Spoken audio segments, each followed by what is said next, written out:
서원을 어긴 영혼. 온통 사랑의 불꽃으로 나의 젊은 날을 사로잡았던 아름다운 베아트리체. 그녀는 내 가슴 속에 영원한 빛이었다. 지금 그녀는 귀중한 진리를 내게 깨우쳐 주었다. 그녀의 가르침을 통해 깨달음을 얻은 나는 그동안의 잘못을 인정하지 않을 수 없었다. 고개를 들고 몸을 일으키려는데 갑자기 눈앞에 웬 낯선 그림자가 아른거렸다.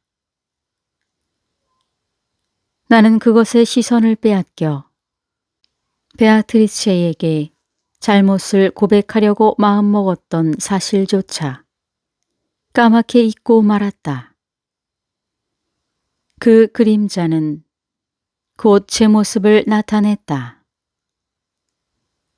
마치 깨끗한 유리나 바닥이 훤히 보일 만큼 맑고 투명한 샘물 속에서 모습을 드러내는 것 같았다. 그것은 찬란한 빛을 뿜으며 다가오고 있었다.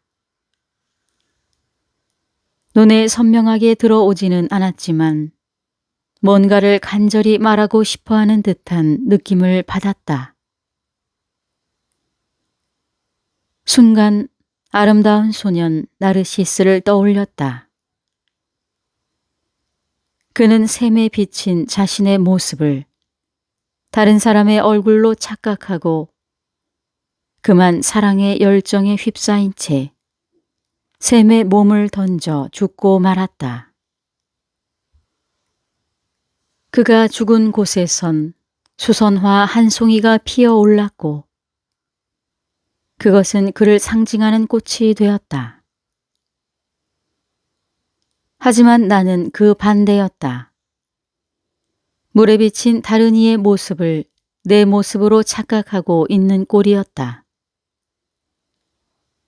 그 그림자의 형상이 혹시 거울에 비친 내 모습이 아닌가 하고 의아하게 생각했던 나는 다시금 정신을 차려 그것을 찬찬히 살펴보았다. 그러나 그곳에는 아무도 보이지 않았다. 나는 어리둥절할 수밖에 없었다. 시선을 베아트리체에게로 돌렸더니 그녀는 부드러운 미소를 머금고 있었다. 그 미소는 빛나는 눈동자와 더불어 사랑이 듬뿍 담겨 있었다. 놀랄 것 없어요. 그녀는 나를 안심시키려 하고 있었으나 나는 어찌된 영문인지 알아야 했다. 그녀는 계속 말을 이었다. 당신이 아직도 진리에 발을 들여놓지 못한 어린아이처럼 생각하니 그것에 웃음이 나왔을 뿐입니다. 당신의 상상력은 아직도 헛된 쪽으로만 자꾸 맴돌고 있어요. 내 상상력이 어째서 헛되다는 거요? 방금 나타났던 것은 단지 허상일 뿐인데. 나의 물음에 베아트리체는 고개를 내저었다. 아니에요. 그것은 허상이 아닙니다. 참된 실제지요. 이곳의 영혼들은 서원을 어겼기 때문에 더 높은 하늘로 올라가지 못하고 이곳에 머물 수밖에 없는 거예요. 그러니까 당신은 이 월광천에서 그들과 대화를 좀 해야 해요. 어떤 이유로 그 영혼들이 이곳에 오게 된 것인지를 알기 위해서죠. 그녀의 말을 듣고서야 나는 비로소 나와 이야기하고 싶어하는 한 영혼의 모습을 확실히 볼 수 있었다. 나는 그 영혼을 향해 몸을 돌리고는 무엇인가 몸이 바싹 달아오른 사람처럼 말했다. 오, 복되의 신이여! 맛보지 않고서는 도저히 느낄 수 없는 천국의 감미로움을 영원한 생명 속에서 느끼고 있는 이여. 당신의 이야기를 해주신다면 저는 무한한 기쁨과 감사를 느낄 것입니다. 그 영혼은 조용히 웃으며 잠시의 망설임도 없이 입을 열었다. 저는 현세에 있을 때 수녀였답니다. 저를 한번 자세히 보세요. 당신이 조금만 기억을 되살려 본다면 제가 누군지 곧 알 수 있을 겁니다. 그 수녀의 영혼이 나를 알고 있다는 듯이 말하는 바람에 나는 몹시 놀랐다. 그러나 아무리 기억을 되살려 보아도 그녀가 누구인지 떠오르지 않았다. 분명 그녀의 얼굴은 내가 모르는 사람이었다. 내가 곤혹스러운 표정을 짓자 그녀는 곧 자신을 밝혔다. 저는 바로 피카르다입니다. 나는 순간 깜짝 놀랐다. 피카르다라면 피렌체의 도나티 명문가의 딸이었기 때문이다. 그녀는 내 아내 젬마와 친척이었고 또한 나의 절친한 친구인 프레세의 누이 동생이었다. 나는 그녀를 알아보지 못한 것에 대해 용서를 구했다. 용서하십시오. 몰라보았습니다. 예전의 모습과 달리 당신의 훌륭한 얼굴에는 무엇이라 형언할 수 없는 거룩함이 깃들어 있군요. 그렇게 아름다운 얼굴로 변하셨으니 제가 알아보지 못한 게 어쩌면 당연한 일인 것 같습니다. 이곳에는 항상 기쁨이 넘쳐 흐르고 있기 때문에 현세의 얼굴과 많이 달라지지요. 이곳에서 만나게 되니 참으로 반갑습니다. 나는 그녀에게 이곳 월광천까지 오게 된 배경을 물었다. 저는 하느님의 크나큰 은총으로 성 클라라회의 수녀가 되기로 결심했습니다. 하지만 여러 가지 문제에 부딪히게 되었답니다. 물론 나는 그녀에 대해 어느 정도 알고 있었다. 피카르다가 수녀가 되려 했을 때 그녀의 큰 오빠인 코라소는 완강히 반대하였다. 정치적으로 야심만만했던 코라소는 미모가 뛰어난 동생을 감금하고 자신의 출세를 위해 어떤 정치인과 정략 결혼을 강요했던 것이다. 큰오빠는 완강했지만 그래도 조금 위안이 되었던 것은 작은오빠 포레세의 위로였죠. 피카르다는 잠시 감회에 젖어드는 것 같더니 계속 말을 이어나갔다. 우여곡절 끝에 결국 저는 성 클라라의 뒤를 따라 속세를 떠나서 수녀복을 입게 되었습니다. 저는 큰오빠를 피해 수녀원에 몸을 숨기고 하느님께 서원을 했지요. 그러나 그 불행은 계속 제 곁을 떠나지 않았답니다.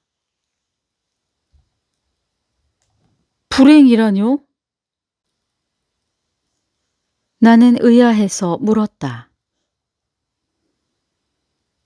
사랑보다는 악으로 물들어 있던 사람들이 수녀원으로 몰려와서 저를 완력으로 끌어냈지요.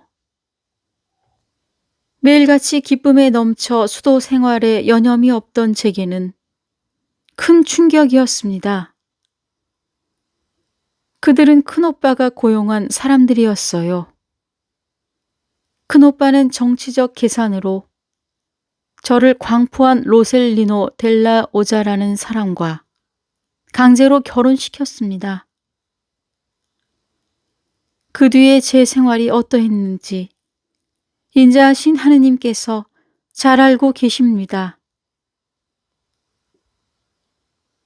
나는 그때서야 모든 사정을 알게 되었다.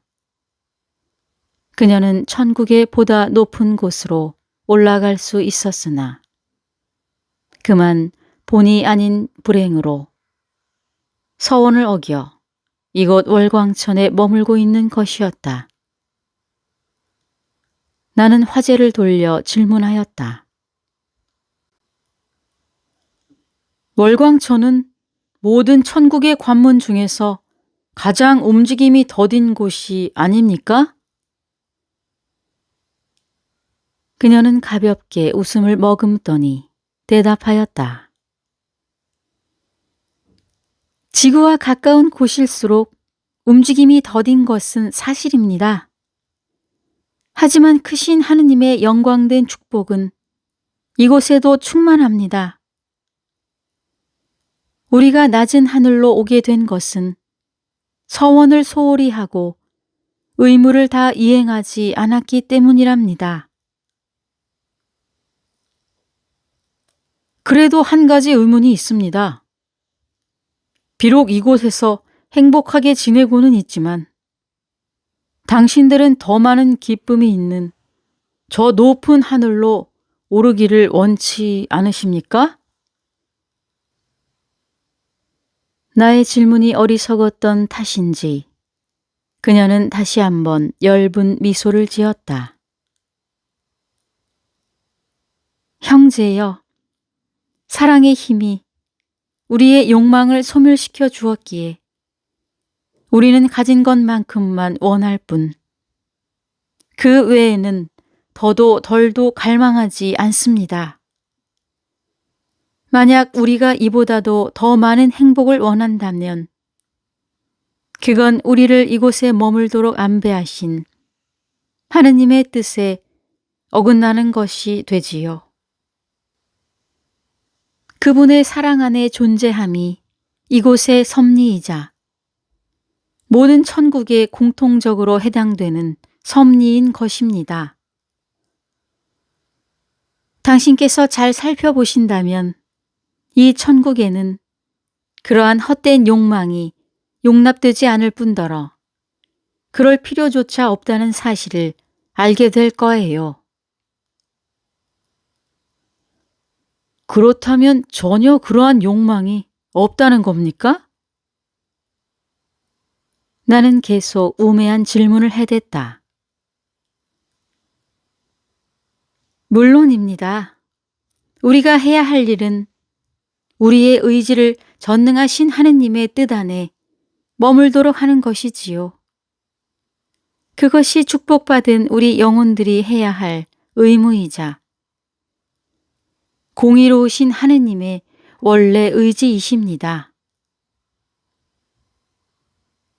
이때 베아트리체가 나를 향해 마치 어린아이에게 충고하듯 말을 건넸다. 이제 좀 아시겠어요? 항상 공의로우신 하느님의 의지만이 인간 행위의 규범이지요. 이렇듯 영혼들이 이 천국에 층층이 존재하는 것은 모두 우리를 사랑하시는 하느님과 그분의 온 왕국이 바라는 의지입니다.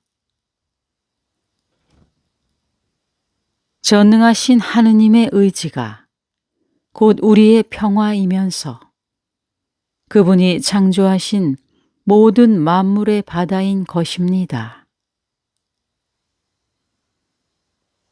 나는 피카르다의 영혼과 베아트리체의 설명을 듣고서야 비로소 하느님께서 내리시는 이곳 천국의 은총을 조금이나마 깨달을 수 있었다. 하지만 한 가지 음식을 배불리 먹고도 색다른 음식을 보면 또 먹고 싶은 충동이 생기듯 나는 아직 만족하지 못하고 있었다. 나는 그녀가 서원을 소홀히 하여 처음 뜻한 바대로 수도의 길을 끝까지 완수하지 못한 것을 배 짜는 일에 비유하며 물었다.